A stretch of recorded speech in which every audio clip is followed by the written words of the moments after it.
모태펀드 문화 계정을 운영하는 목적은 2006년 문화산업진흥기금이 폐지된 이후에 다양한 장르의 문화산업이 균형 있게 성장하도록 하기 위해서 설립된 거라고 생각합니다.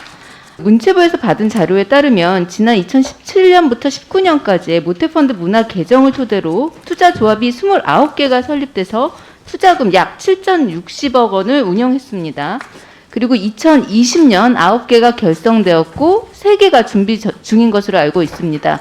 이 사실만 보면 문화산업 전체가 매우 활성화될 것처럼 보입니다. 이 표를 보면 문화 계정은 영화의 26.4%를 투자하고 있습니다.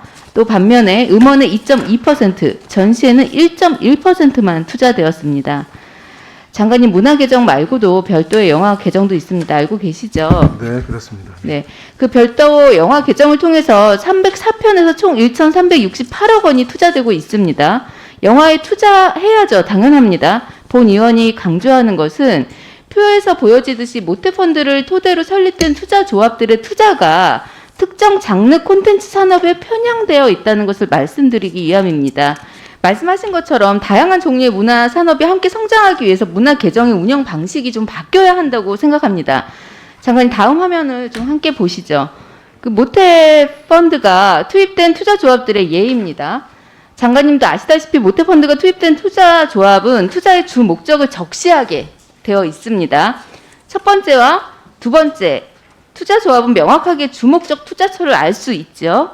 즉 방송, 드라마와 공연입니다. 이와 같은 투자조합은 정확하게 특정 장르 콘텐츠 산업에 투자하고 있습니다. 그러나 세 번째와 네 번째 투자조합은 매우 포괄적으로 콘텐츠나 콘텐츠 기업에 투자하고 있습니다. 이런 조합들은 더 많이 있습니다. 다시 말해서 이 조합은 수익을 창출할 수 있는 더 적합히는 있다고 믿는 특정 콘텐츠에 몰아서 투자할 수 있게 된 것입니다. 그렇기 때문에 다양한 종류의 문화 콘텐츠 산업에 골고루 투자되기 위해서는 특히 지금같이 편향된 투자가 어떤 구조라면 모태펀드가 투입된 투자조합은 명확한 장르별 전문 투자조합으로 설립되어야 된다고 생각합니다. 장관님, 그 한때는 소규모 업체의 소속 가수였던 BTS의 다이너마이트가 미국 빌보드 핫 100에서 다시 1위를 했습니다. 들어보셨죠? 네, 그렇죠. 네. 예, 다이너마이트에 발매된 첫 1에서 2주간 1위를 했고 3에서 4주는 2위를 했다가 다시 5주 차에 다시 1위를 했습니다. 그 원인이 무엇인지 아십니까? 예, 같은 다이너마이트임에도 그 4가지 다이너마이트 리믹스 버전이 추가 출시되었고요. 이 4가지 버전이 다시 다이너마이트 1위로 올린 것입니다. 본 의원이 BTS 이야기를 꺼낸 것은 이 지식 재산권을 일반적으로 IP라고 하는데 그 IP의 중요성을 강조하기 위해서입니다.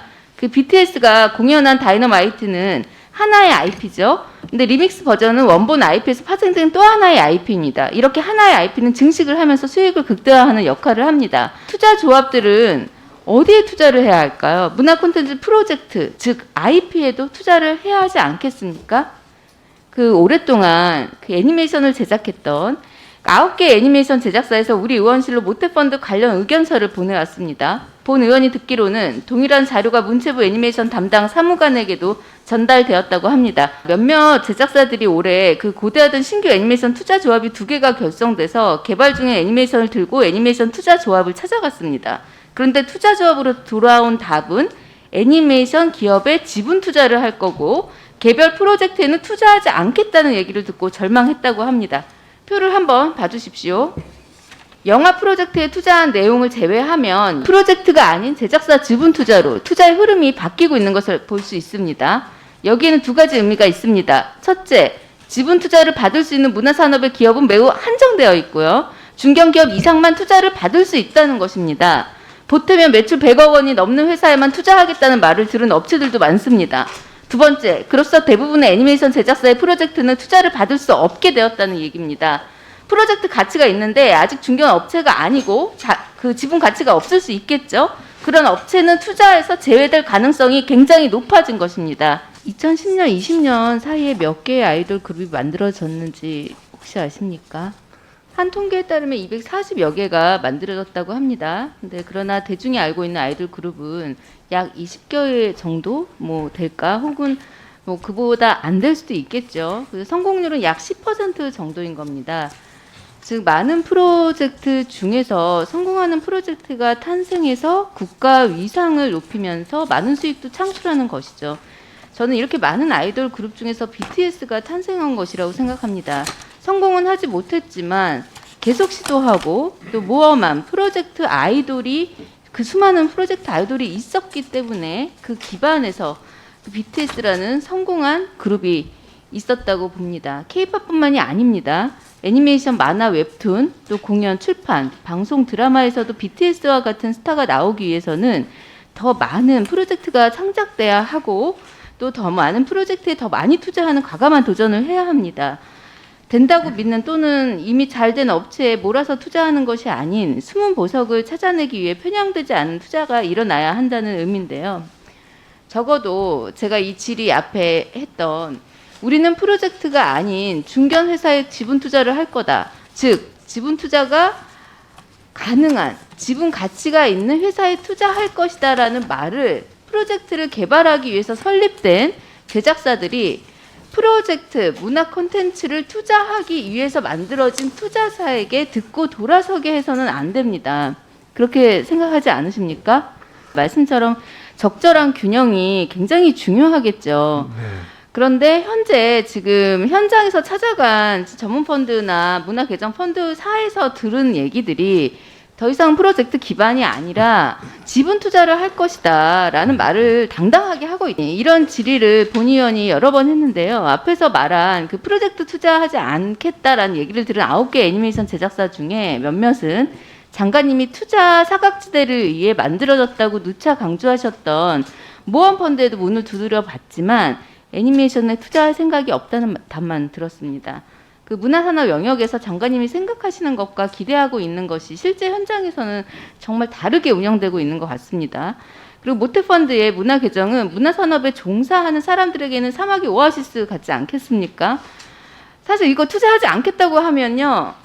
더 이상 이 전체 그 프로젝트 예산을 어디서 받겠습니까? 단 한 곳도 없습니다. 지원사업 전체 예산 지원하지 않잖아요. 여기밖에 없는데 여기서 프로젝트에 투자하지 않겠다 그러면 받을 곳이 없는 것입니다.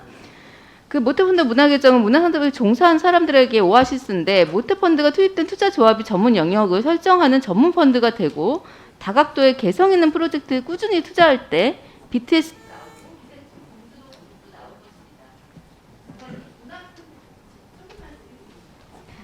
장관님, 문화 콘텐츠 기업에 지분 투자를 하지 말라는 뜻 아니라고 말씀드렸습니다. 골자는 모태펀드가 투입된 투자조합은 지분 투자만 해서는 안 되고 이 산업의 대부분의 프로젝트 기반으로 운영되고 있다는 것을 아는 이상 지분 투자만 하겠다는 말은 몇몇 특정 기업에게만 투자하겠다는 고백과도 같습니다. 저는 장관님이 이 뜻을 알 거라고 생각합니다. 본 의원은 공정하고 공평하게 또 다양하게 투자해서 문화산업이 지금보다 더 활성화되고 아직 눈에 보이지 않는 보물들이 세상 밖으로 나오기를 기대합니다.